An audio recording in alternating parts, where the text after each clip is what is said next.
The end of a long journey, futures, bucket list project. 100%. So, are you able to? I mean, because you're so close to the end, are you able to look back on it yet, or do you think it's going to take a little time before you look back and appreciate it? I don't know if I'll really sink in until like I read the trade paperback of my last issue, or the last arc 4, so the fourth trade. I find that's when I digest things the most with my work, is when they're fully collected and I can read them all the way through. I won't lie, when the comps come in, a lot of times I miss them. My wife puts them in storage before I even open them. But I always try and make a point to read my trade paperbacks and see how it reads all together. And that's sometimes when I get the feelings. Because even now, I've been finished writing Transformers for a while, but I haven't really digested it yet. So it'll happen soon. Ask me in a few months. Yeah. So, as a longtime Transformers fan, I can tell you definitely love Transformers, Yes. and I'll ask you further question about that. But it also seems like you hate Transformers because you kill a lot of them. That's true. Talk to me about that, and I don't know if you were like shaped by that movie where Prime died or what, but it seems like there's a lot of like moments like from the first page almost. From like, what is going on with this series? Oh, 100%. Were you announcing something with that? I'll say this. I said it in a panel, but the '86 movie, Tone Bible, and Wheeljack, like just brutally just dropped onto the floor, his dead body, no goodbye, nothing, and it's not like I was like celebrating that in the comics, but I wanted a little bit of that vibe, and also it just kind of really raised the stakes, and with Bumblebee specifically. Yeah, I didn't want to spoil. That's what it was. No, it's all good. I really don't like it when I watch movies or television shows especially, where like characters kind of like dance around something, or the editing or the way the story envelops. It's like the creators are kind of playing with the fact that they could do something bad. I'll call it out specifically. When a Homelander has the like fantasy of burning down all the people in front of the podium, and you find out it wasn't actually real. Like in the fantasy sequence. Yeah, I was just like, all right, I'm done with this. It's just come on, let's go. So was there something about Bumblebee in particular that no, it's just like, what would Starscream do? Who would be the closest Autobot next to him? Boom. That's what he would do. Full stop. No ifs, ands, or buts. That's kind of how I like writing. So yeah. Every review I think I've called the comic brutal. Like it's a hell of a hit. Thank you. When writing it, like, have you thought about like the people who were watching the cartoon when it first came out? I mean, they're in their 30s and 40s now. I mean, did you think that the audience is going to be mature and older, and this isn't necessarily for kids?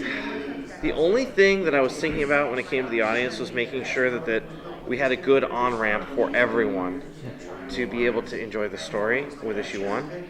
Other than that, I can honestly say I did not think about anybody else except the story that I wanted. It was like horse blinders, because it's just like I just knew the story that I wanted to tell. I knew the vibe, I knew the tone, I knew what I wanted it to look like, and I just knew it was going to be awesome. Like, I was very confident, and my confidence can definitely be shaken, and I've definitely had some long nights of the soul, wondering if this book is any good.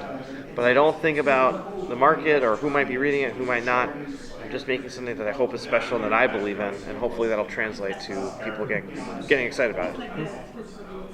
One of the images that always stuck out to me from this run was, for a while, Optimus had Megatron's skin. Is that always part of the plan? No. I had Optimus having multiple different arms. There were a bunch of different ideas, some that Hasbro liked more than others, some that they did not like at all.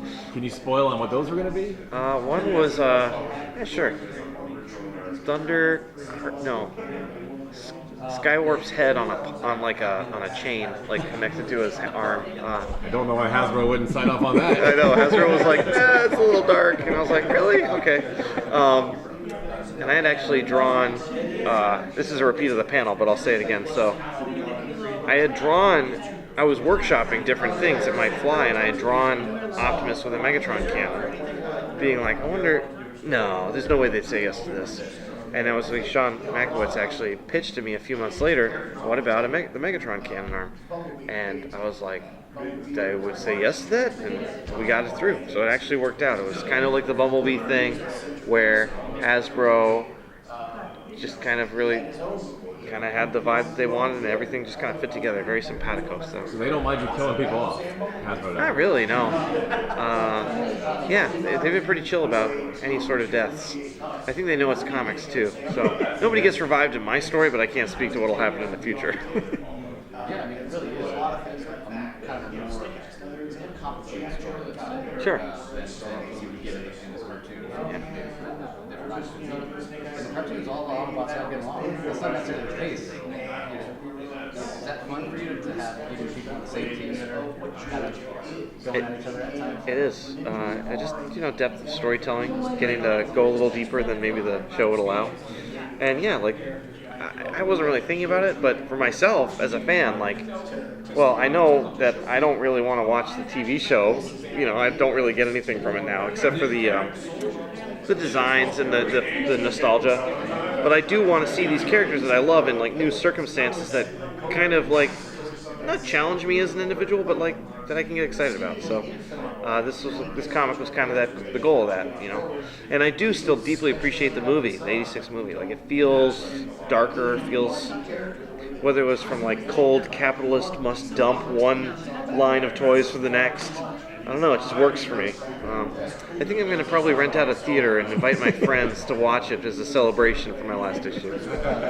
Oh, it's going to be fun. A lot of pizza. One of the weird things about the original cartoon was that you had the first episode, they're on the ship, there's like 6. Yep. And then every once in a while, like, new people are showing up. Sure. Where'd you come from? And you seem to have come up with some great ways of getting around that. Sure. So describe how you came up with that, because like, the original, how you come around, and then some other people come in. Yeah, it was just a lot of that actually was Robert's idea. Like the whole cast that we would be using was on the Ark. But they weren't like there yet. You had to repair them, so it wasn't so obvious who was around you. Exactly, and like so, I remember specifically there was a note. I think it's in issue 2 where they're working on somebody's body. Maybe it was Wheeljack or something. And there's a pile of bodies, and I had to make them less recognizable so we could really be free. And of course, then there was the Beachcomber storyline, which was really fun. Somebody getting tossed off the Ark on its way to Earth. That was a blast. Just finding different ways, fun ways to kind of introduce different characters and make it a surprise. I thought it was really cool, so kudos. Thank you very much.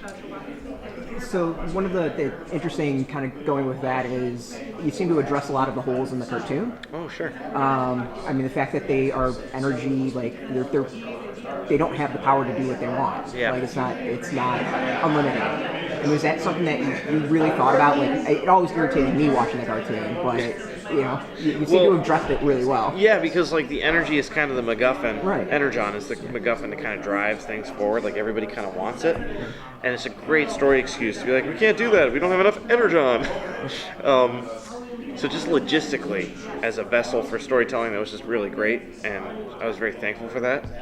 And also, Energon is such a huge part of the Transformers lore anyway. It's very readily accepted. Like, I don't have Energon.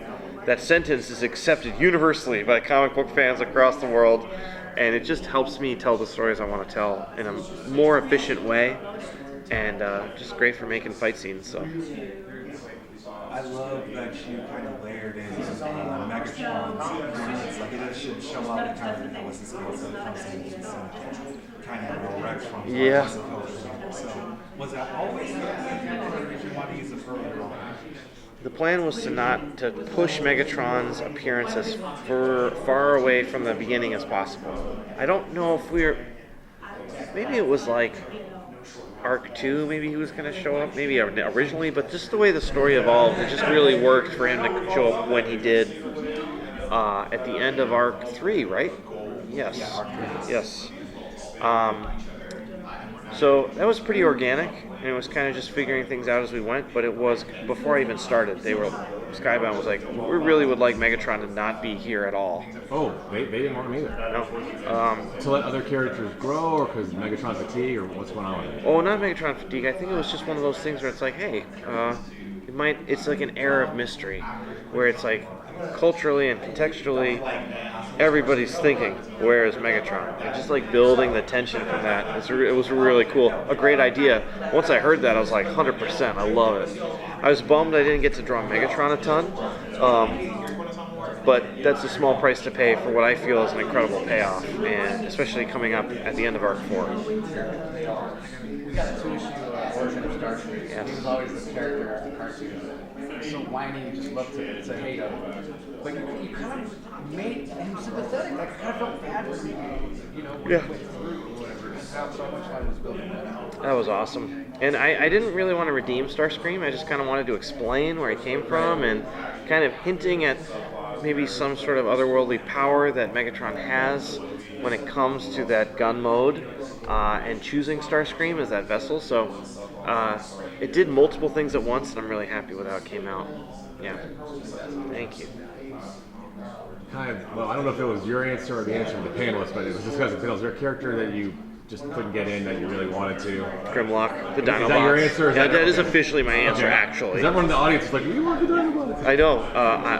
I cannot speak to the Dinobots showing up. I've talked with Robert a little bit about what's coming after, because we've had to kind of do the handoff.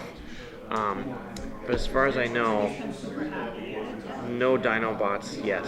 It's coming. I'm sure it's coming. I wanted to put them in, but I was given the yellow light, which makes a lot of sense.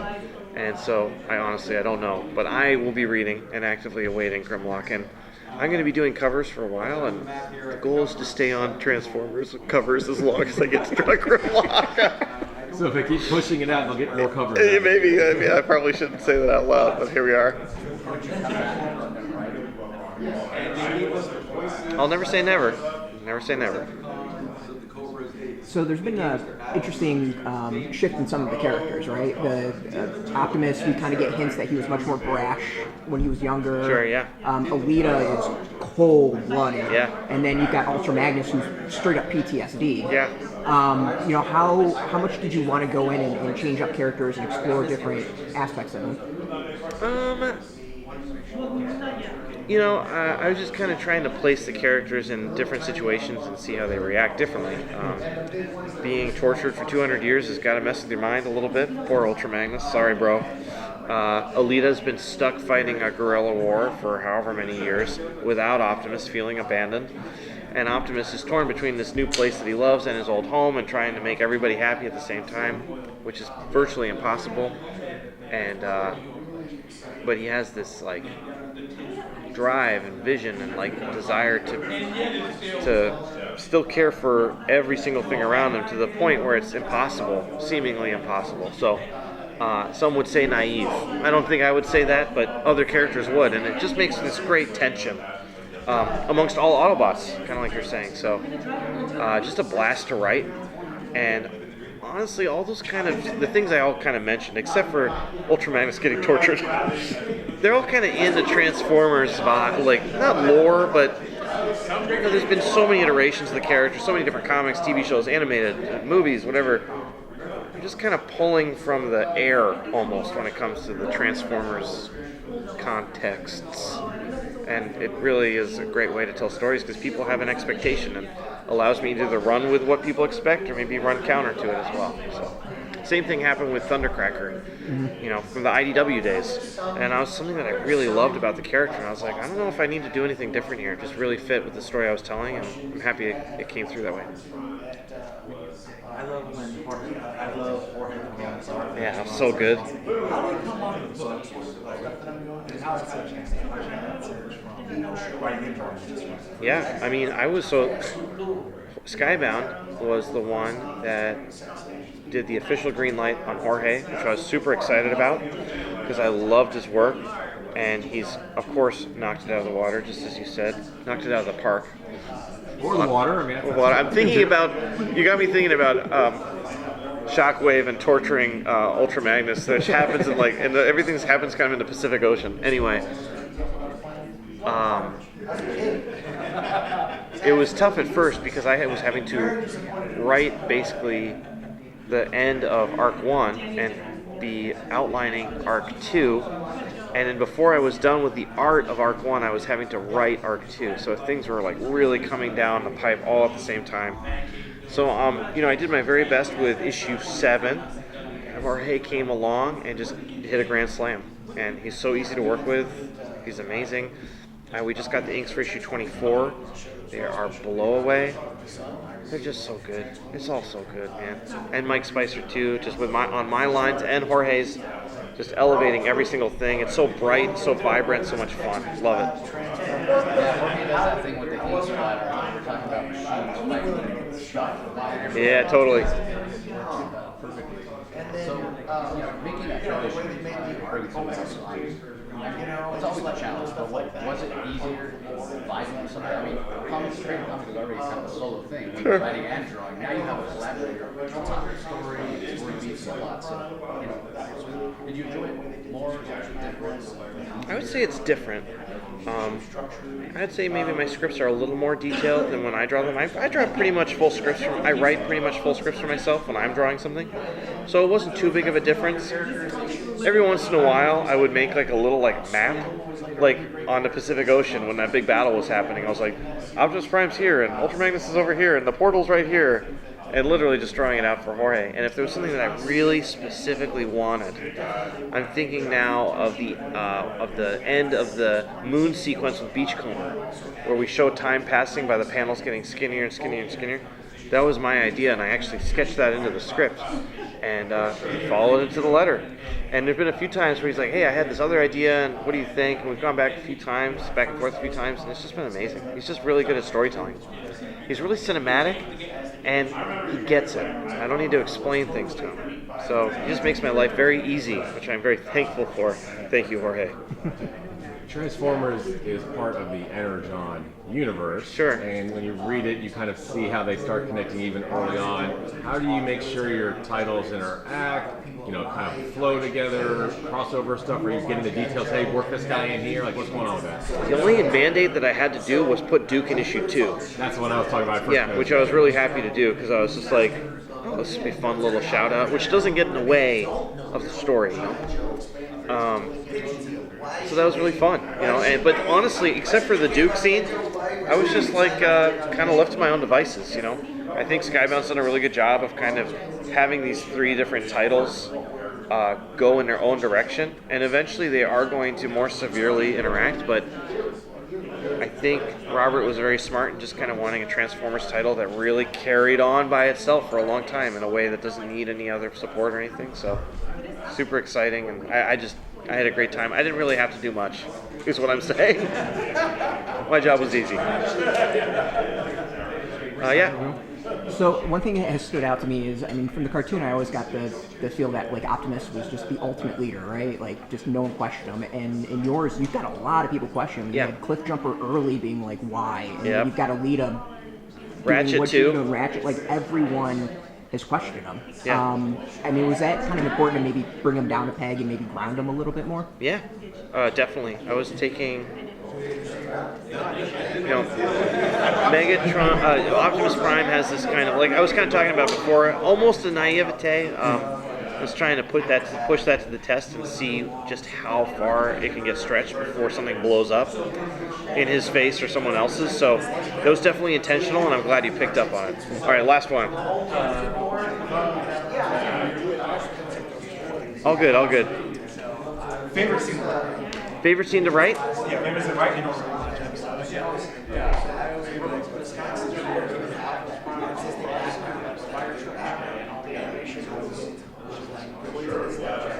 I think issue 23 and issue 24, I really had a good time.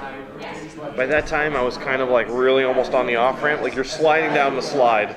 The work's been done, and you're just like rolling to the finish line. That felt really good. I'm really excited about 24, but I'm so proud of 23. It's going to be the 2 best ending issues you've ever read, I think. I'm pumped. Thank you so much. Thanks, guys. Hey, thanks for watching the previous video from Graphic Policy Television. Just by watching, you help support our site. Thank you so much. Now, if you're watching these videos, you probably care about geeky things like movies, television, comic books, toys, games, video games, you name it. You can go and subscribe right now to our YouTube channel to stay in touch and catch all the new videos, or check out our website at graphicpolicy.com. There's a nice link on this end of the video. But as always, thank you for watching. Keep on rocking and keep it geeky.